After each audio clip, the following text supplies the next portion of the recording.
Assalamualaikum warahmatullahi wabarakatuh.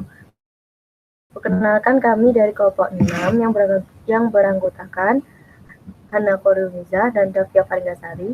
Di sini kami akan mempresentasikan makalah kami yang berjudul Geohistoris Persebaran Manusia Purba dan Alat-alat Paleolitik pada masa kala Pleistosen di kawasan Asia Tenggara. Kala Pleistosen sendiri itu merupakan bagian fase geologi paling tua dalam sejarah kehidupan manusia. Kala Pleistosen ini berlangsung perkiraan sekitar 3 juta sampai 10.000 tahun yang lalu. Akan tetapi manusia purba baru ditemukan sekitar tahun 30 sampai 40.000 tahun yang lalu. Pada masa ini keadaan bumi sering mengalami perubahan iklim yang sangat drastis.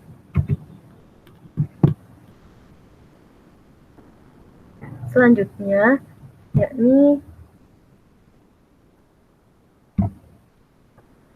latar belakang. Karena kami membahas mengenai kawasan Asia Tenggara, ini merupakan peta Asia Tenggara pada saat ini atau zaman sekarang, di mana Asia Tenggara ini merupakan sebuah istilah untuk menyebut sebuah wilayah di Asia Tenggara, di Asia yang daerahnya meliputi Semenanjung Malaya dan Indochina, beserta kepulauan di sekitarnya. Jika kita mengamati peta ini, Asia Tenggara sendiri itu dibagi menjadi dua wilayah, yakni wilayah Asia Tenggara Daratan dan Asia Tenggara Lautan. Asia Tenggara Daratan sendiri meliputi Kamboja, Laos, Myanmar, Thailand, dan Vietnam. Sedangkan Asia Tenggara Maritim atau Lautan itu meliputi Brunei Darussalam, Filipina, Indonesia, Malaysia, Singapura, serta Timor Leste. Jika ditinjau dari kondisi geografisnya, negara-negara di kawasan ini dipisahkan oleh lautan. Namun, terdapat kesamaan penemuan antara manusia purba di Asia Tenggara dengan Cina. Hal ini dibuktikan dengan penemuan manusia purba yang ditemukan di Jawa pada kala Pleistosen Tengah, yakni Pithecanthropus erectus, yang memiliki kesamaan dengan Sinestropus pekinensis yang ditemukan di Cina. Hal ini jelas menimbulkan berbagai persepsi dan pertanyaan mengenai bagaimana manusia purba dari Indonesia bisa sampai ke Cina pada saat itu atau sebaliknya. Karena jika kita melihat kondisi alam Asia Tenggara Maritim yang masih merupakan pelayan luas pada saat ini, dan bagaimana pula cara mereka menyeberangi lautan yang sangat luas, padahal mereka belum memiliki keahlian untuk membuat kapal pada saat itu. Lalu, dengan adanya persepsi tersebut, mari kita gali lebih jauh mengenai faktor alam yang dapat mempengaruhi persebaran manusia purba beserta peninggalannya di kala Pleistosen.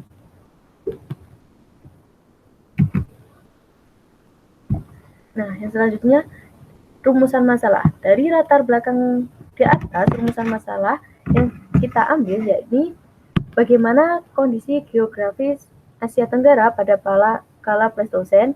Yang kedua, bagaimana persebaran manusia purba dan alat-alat paleolitik di Asia Tenggara kala Pleistosen. Dan yang ketiga yaitu bagaimana hubungan persebaran manusia purba dan alat-alat paleolitik dengan kondisi alam di Asia Tenggara kala Pleistosen. Dari rumusan masalah tersebut, adapun tujuan dari penulisan makalah ini yakni dapat mendeskripsikan kondisi geografis Asia Tenggara pada kala Pleistosen, dapat mendeskripsikan persebaran manusia purba dan alat-alat paleolitik di Asia Tenggara kala Pleistosen, dan selanjutnya yaitu dapat mendeskripsikan hubungan persebaran manusia purba dan alat-alat paleolitik dengan kondisi alam di Asia Tenggara kala Pleistosen. Dalam penulisan makalah ini kami menggunakan landasan teori, yakni pertama 7 unsur kebudayaan, yakni sistem bahasa, ilmu pengetahuan, sosial, sistem peralatan hidup dan teknologi, sistem mata pencarian hidup, sistem religi, dan sistem kesenian. Dari ketujuh unsur kebudayaan tersebut, kami memilih dan lebih menekankan serta memfokuskan di sistem peralatan hidup dan teknologi. Selanjutnya, kami juga menggunakan teori peradaban, yakni teori dimensi kebentukan, dimensi keruangan, dan dimensi waktu. Di sini kami lebih mengedepankan atau lebih memfokuskan di dimensi keuangan. Tujuan dari pemokusan ini diharapkan kami dapat mengetahui persebaran manusia purba beserta alat-alatnya secara spasial. Nah, selanjutnya kami juga menggunakan teori timbulnya peradaban, ya ini ada teori determinasi lingkungan, teori posibilisme lingkungan, teori ekologi kebudayaan, teori model ekosistem, model aktor, dan model multisistem. Namun di sini kami menggunakan dan lebih memfokuskan terhadap teori determinisme lingkungan. Adapun konsep yang digunakan dalam makalah ini yakni konsep yang mengatakan bahwa lingkungan yang membentuk kebudayaan manusia. Manusia pada dasarnya itu menciptakan kebudayaan sebagai bentuk adaptasi terhadap lingkungannya. Teori determinasi lingkungan ini diharapkan mampu menjelaskan hubungan persebaran manusia dan alat politik dengan kondisi geografi Asia Tenggara pada kala Pleistosen.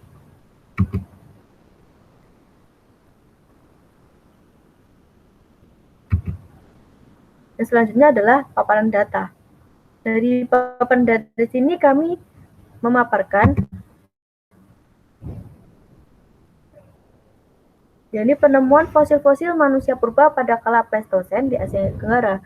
Kami memilih contoh yaitu persebaran fosil Pithecanthropus di Pulau Jawa. Dan ini merupakan peta persebaran fosil Pithecanthropus di Pulau Jawa, yakni berada di situs Trinil, situs Sangiran, dan situs Pucangan. Selanjutnya kami juga paparan data selanjutnya yakni tentang penemuan fosil manusia purba di Cina.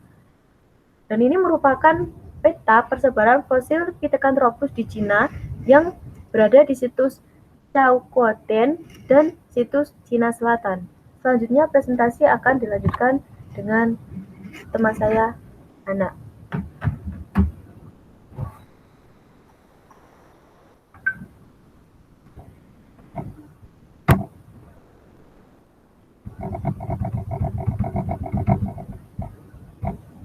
Selanjutnya yakni pembahasan. Yang pertama, kondisi geografis Asia Tenggara pada kala Pleistosen.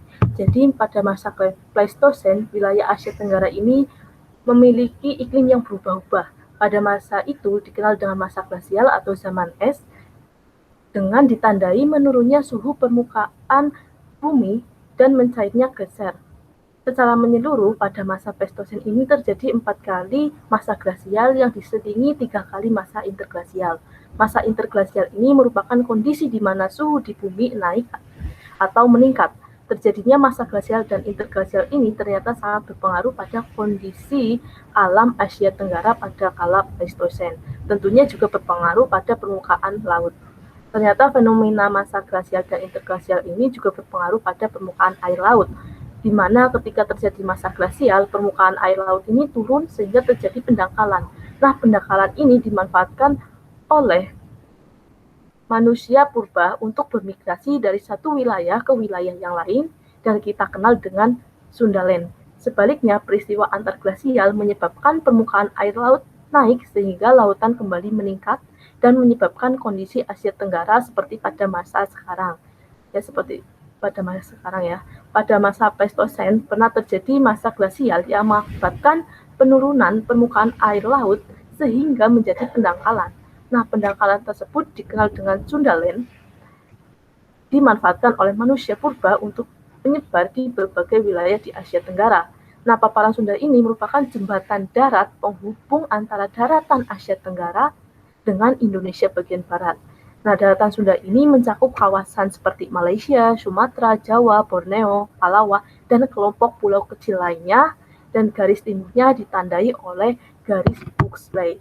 Nah, pada kala Pleistosen ini juga terdapat di wilayah bagian timur, berhubungan dengan daratan Australia yang kita kenal dengan paparan Sahul. Nah, paparan Sahul ini merupakan jembatan darat penghubung antara daratan Australia dengan Indonesia bagian timur.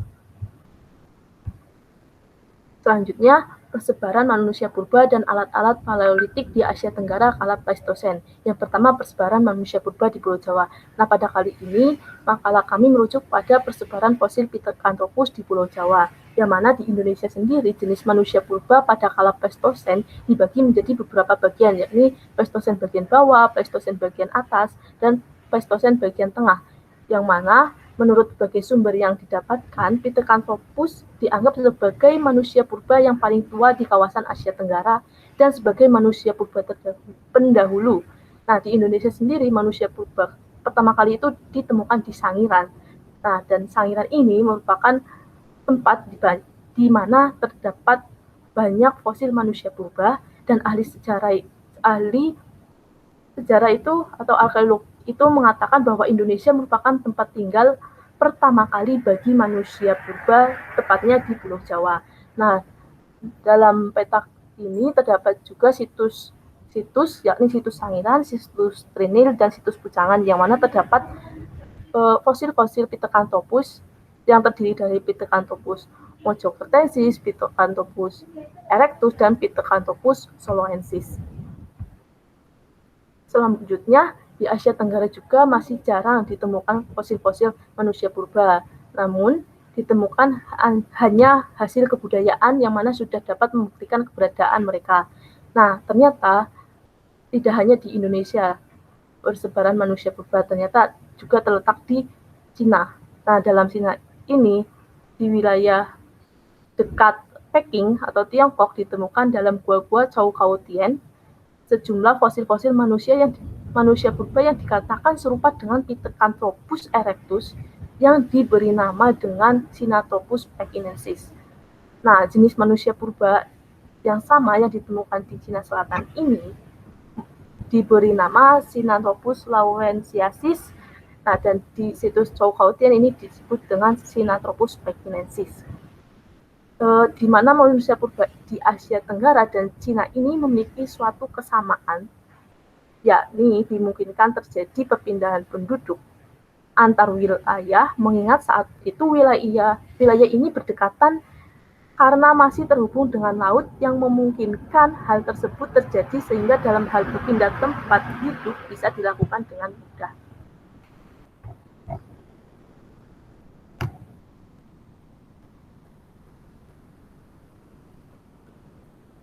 Selanjutnya terdapat persebaran alat-alat paleolitik di Asia Tenggara.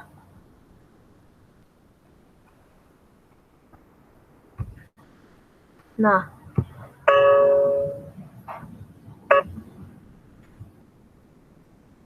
terdapat juga penemuan sejumlah alat-alat yang mendukung kehidupan manusia purba. Hal ini berkaitan dengan sisa kehidupan pada kala Pleistosen yang menunjukkan keterbatasan kemampuan manusia dalam memanfaatkan bahan yang disediakan oleh alam. Keperluan dalam menyambung hidup menjadikan bahan yang tersedia oleh alam ini digunakan untuk mempertahankan hidupnya. Inilah yang kemudian akan menjadi teknologi peralatan hidup, menjadi peninggalan budaya alat-alat paleolitik. Di sini terdapat beberapa situs, yakni seperti situs Jamplang Kulon, situs Kalipaksoko, situs Anyatian, situs Ongbah. Nah, di sini saya akan membahas tentang yang berada di Malaysia, tepatnya situs Tampan. Nah, dalam situs Tampan ini ditemukan sebuah kapak perimbas dan kapak penetak. Selanjutnya di wilayah Thailand, yakni di situs Ongbah, itu ditemukan kapak perimbas, kapak penetak, dan alat serpi. Terus sedangkan di Sukabumi juga ditemukan di situs Jamplang Kulon penemuan alat-alat kapak perimbas. Di wilayah Sumbawa ini ditemukan kapak perimbas, batu inti, batu pembelah, dan alat sepi. Di wilayah Sulawesi Selatan, tepatnya di situs Kabenge, yakni ditemukan kapak perimbas dan alat sepi. Terus di wilayah Banjarmasin, tepatnya di situs Awang Bangkal, ditemukan kapak perimbas dan alat sepi. Dan selanjutnya di situs Anyatian ditemukan kapak perimbas dan kapak penetak.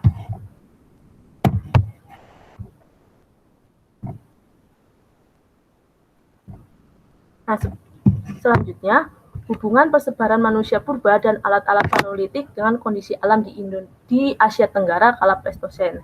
Nah, kehidupan manusia pada masa Pleistosen ini masih berada pada tahap food gathering atau mengumpulkan makanan. Nah, manusia pada kala Pleistosen ini masih hidup secara nomaden atau berpindah-pindah.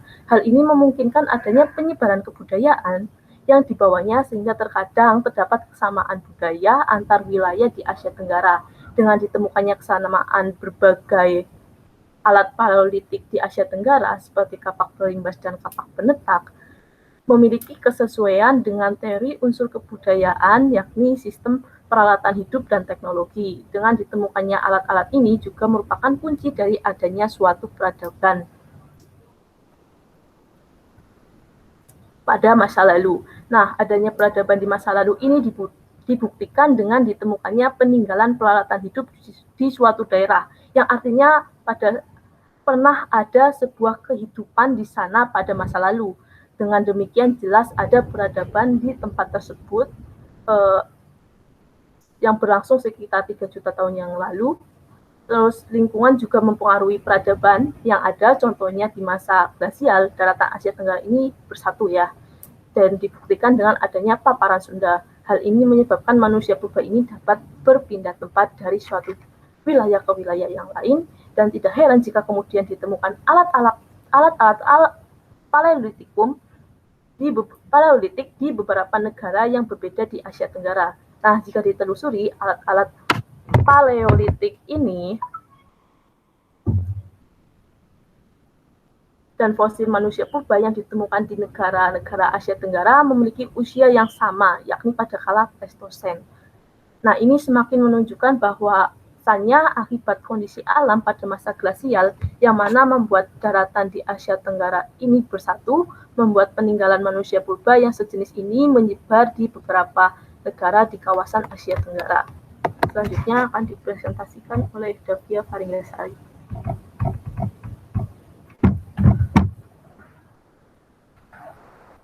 Ya, saya akan melanjutkan presentasi dari Mbak Hana, yaitu mengenai kesimpulan. Jadi, tinjauan geohistoris persebaran manusia purba dan alat-alat politik di kawasan Asia Tenggara kala Pleistosen, kami menggunakan landasan teori yakni 7 unsur kebudayaan, yang kami fokuskan terhadap sistem peralatan hidup dan teknologi. Kami juga menggunakan teori peradaban yang kami fokuskan di dimensi keruangan.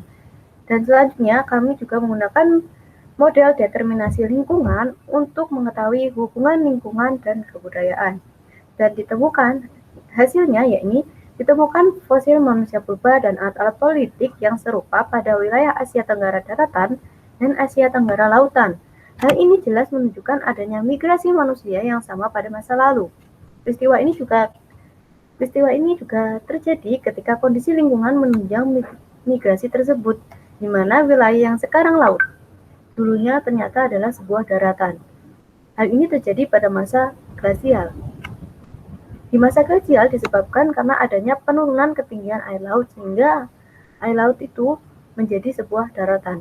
Fenomena ini menciptakan daratan yang dapat dijadikan tempat hidup dan jalur migrasi dari Asia Tenggara daratan menuju Asia Tenggara lautan.